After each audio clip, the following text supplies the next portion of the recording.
വയനാട് പുൽപ്പള്ളി കടുവ ഭീതിയിൽ ടൗണിനടുത്ത് താഴെയങ്ങാടി സമീപം കടുവയെ കണ്ടതായി നാട്ടുകാർ പറയുന്നു. ഈ പ്രദേശത്ത് ഇപ്പോൾ വനവകുപ്പ് നിരീക്ഷണം നടത്തുകയാണ്. ഒരിടവേളയ്ക്ക് ശേഷം കടുവാപ്പേടിയിലായിരിക്കുകയാണ് പുൽപ്പള്ളി.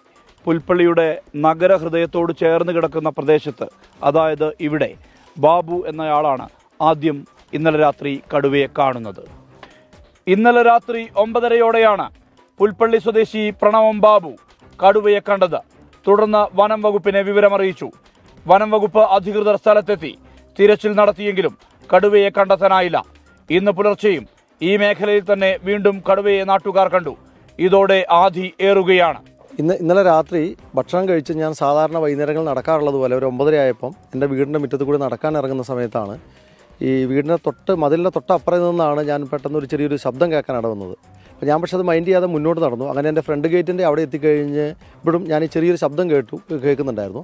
അപ്പോൾ ഞാൻ ജസ്റ്റ് അവിടെ നിന്നൊന്ന് പുറകോട്ട് തിരിഞ്ഞു നോക്കുന്ന സമയത്താണ് നേരെ എൻ്റെ വീടിൻ്റെ മുന്നിലുള്ള ചെറിയൊരു 10 അടി വഴിയുണ്ട്. ആ വഴീൻ്റെ റോഡ് ക്രോസ് ചെയ്ത് തൊട്ടപ്പുറം തന്നെ ഇലക്ട്രിസിറ്റി ഓഫീസിൻ്റെ ഗോഡൗൺ ഉണ്ട്. ആ ഗോഡൗണിൻ്റെ അങ്ങോട്ട് ഇത് പതുക്കെ നടന്നു പോകുന്നതാണ് എൻ്റെ ശ്രദ്ധയിൽ ഞാൻ ആദ്യം പെടുന്നത്. പ്രദേശത്തെ അമൃത ഇംഗ്ലീഷ് മീഡിയം സ്കൂളിന് ഇന്ന് അവധിയാക്കിയിരുന്നു. പുൽപ്പള്ളി നഗരത്തോട് ചേർന്ന് തന്നെയാണ് കടുവ സാന്നിധ്യമുള്ളതായി നാട്ടുകാർ പറയുന്നത്. വനം വകുപ്പ് ഉദ്യോഗസ്ഥർ സ്ഥലത്ത് പരിശോധന നടത്തി. പുൽപ്പള്ളിയിലെ അമരക്കുനിയിൽ കടുവയെ പിടികൂടിയിട്ട് അധികകാലം ആയിട്ടില്ല. ഇതിനിടയിലാണ് പ്രദേശത്ത് വീണ്ടും കടുവ സാന്നിധ്യം. കടുവയെ കണ്ടതോടെ ആശങ്കയിലാണ് പുൽപ്പള്ളി. വനം വകുപ്പിന്റെ നിരീക്ഷണമുണ്ട്. കടുവയെ പിടികൂടണമെന്നാണ് ഉയരുന്ന ആവശ്യം. മനു ദാമോദരനൊപ്പം സുർജിത് അയ്യപ്പത്ത്, 24 വയനാട്. പൊതുജനം കഴുതയല്ല സാർ. ഇവിടെ ഇത്രയും ജനങ്ങൾ തിങ്ങിപ്പാർക്കുന്ന ഈ ഏരിയയിൽ, ഈ ടൗണിൻ്റെ 100 മീറ്റർ ഡിസ്റ്റൻസിൽ ഈ തൊട്ടടുത്ത സ്കൂളും ഇവിടെ ഈ തൊട്ട് താഴെ തന്നെയാണ് ബീവറേജ്. ഈ കടുവേനെ കണ്ടു എന്നറിയപ്പെടുന്നത്. അത്രയേറെ ആളുകൾ വരുന്ന പ്രദേശത്തേക്ക് ഇത്ര ഒരു പകൽ വെളിച്ചത്തിൽ പോലും കടുവകൾ ഇറങ്ങി നടക്കുന്ന ഒരു സാഹചര്യം എന്ന് പറയുന്ന ഒരു നാടിൻ്റെ തന്നെ ദുരന്തമാണ്. നമുക്കിതിനകത്തൊരു പരിഹാരം കാണാൻ പറ്റുന്നില്ല ശരിക്കും പറഞ്ഞാൽ.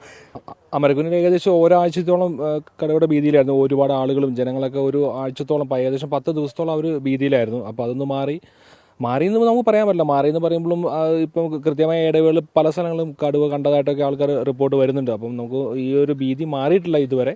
പിന്നെ വയനാട് ജില്ല മൊത്തം കടുവ നിറഞ്ഞിരിക്കും. അതായത് വയനാട് ജില്ലയിലെ വനത്തിൽ ഉൾക്കൊള്ളാൻ കഴിയുന്നതിൽ കൂടുതൽ കടുവകൾ വയനാട് ജില്ലയിലുണ്ട്. അതുകൊണ്ട് ഏത് നിമിഷവും ഇപ്പം ജനവാസ കേന്ദ്രങ്ങളിൽ ഇറങ്ങി മനുഷ്യനെ ആക്രമിക്കാൻ ഏത് സമയവും നമ്മൾ ഒരു അക്രമ ഭീതി നമ്മുടെ മനസ്സിലുണ്ട്. എപ്പോൾ വേണമെങ്കിലും നമ്മളെ ആക്രമിക്കാം. ആ ഒരു രീതിയിലാണ് ഇവിടുത്തെ ജനങ്ങൾ കഴിയുന്നത്.